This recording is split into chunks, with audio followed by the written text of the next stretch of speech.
Friday afternoon, just past 5 p.m. on August 28th at the Urban Ecology Center.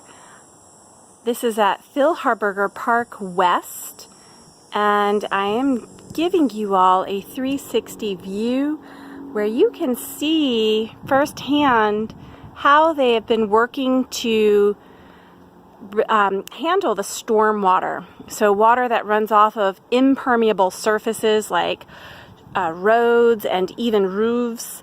That water will carry with it pollutants off of the street. And here we have a rain catchment system that's really sophisticated. This is called horsetail. It's a very primitive plant that they have growing down low in rocks. Horsetail does like water. It can handle the changing and fluctuating weather, however. So as I'm moving through, this facility is just beautiful. You can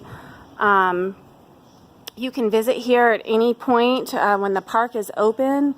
And you have this shade in a big public space. You have people doing exercise.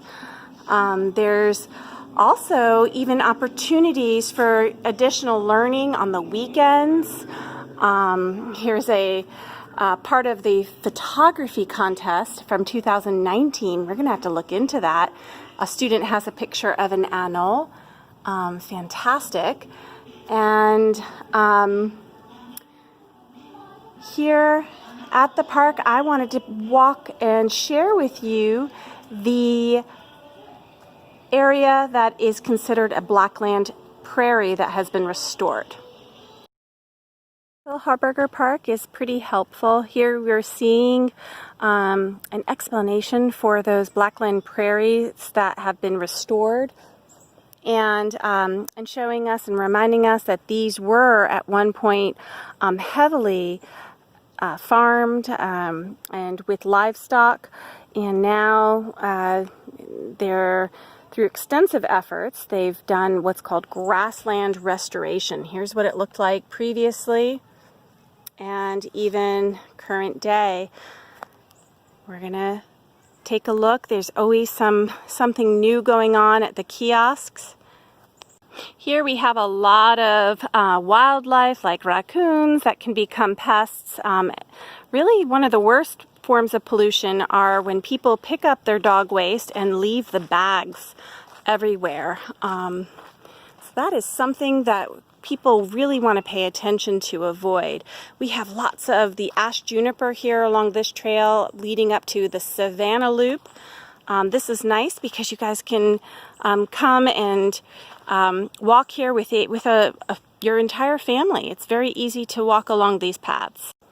Here, this part of the grassland prairie has an art installation that is supposed to remind us of the forces that once were here to create the grasslands, and that's fire. So you see this art installation when it's windy, these big wheels turn, and the gold reflection actually can even look a little bit like fire. As we're walking through here, notice, this is not just a bunch of grass. There are, in any given spot, there are lots of different types of plants. Right here, as I'm walking through, there's some movement in the grass. I suspect that there's a lizard down there. I couldn't see who it was, but as I'm walking, I'm causing for wildlife to get disturbed.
So I've been pretty quiet so that you guys could watch the grasshoppers as they were fluttering up into trees and flapping their wings.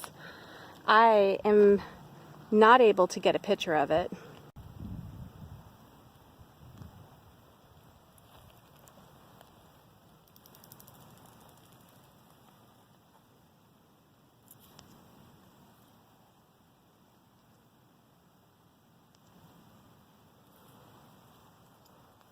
I believe that was a juvenile Texas spiny lizard. It would be ideal to spend most of the time in the shade. The canopy is not super thick here, but I can still get a little reprieve from that sun. You can see the ball moss all on the tree. I believe the park has worked hard to remove the ash juniper from certain areas as they develop such a thick network of roots and branches that they choke out the diversity of species that we oftentimes will see. There's a white-winged dove in the background there. We've got plenty of prickly pear cactus and other cactus.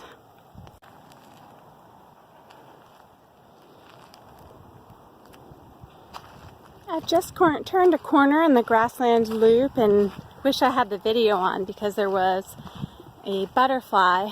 I'm not sure if it was a monarch or a queen or something else entirely. I'm feeling a little bit of a breeze.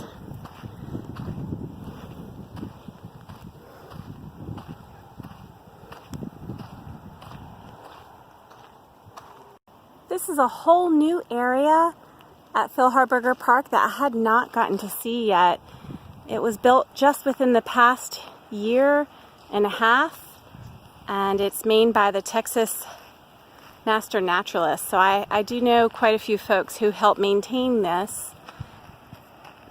You guys can watch more of a virtual tour in detail on the Hardberger Park Conservancy webpage. Here we're reminded of areas that can be nourished by fresh water from our recycled water system that we learned about from the San Antonio River water system.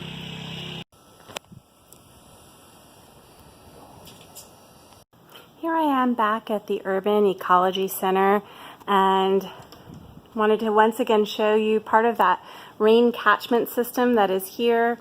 And that water is super attractive for lots of wildlife, and this is also a great spot for you to fill up your water bottle. It does say no water contact, and I suspect that's because there's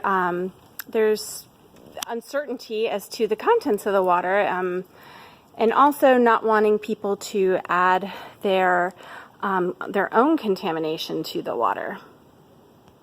As I mentioned before, there are quite a few kiosks and bulletin boards throughout the park that help explain why these structures are set up the way they are.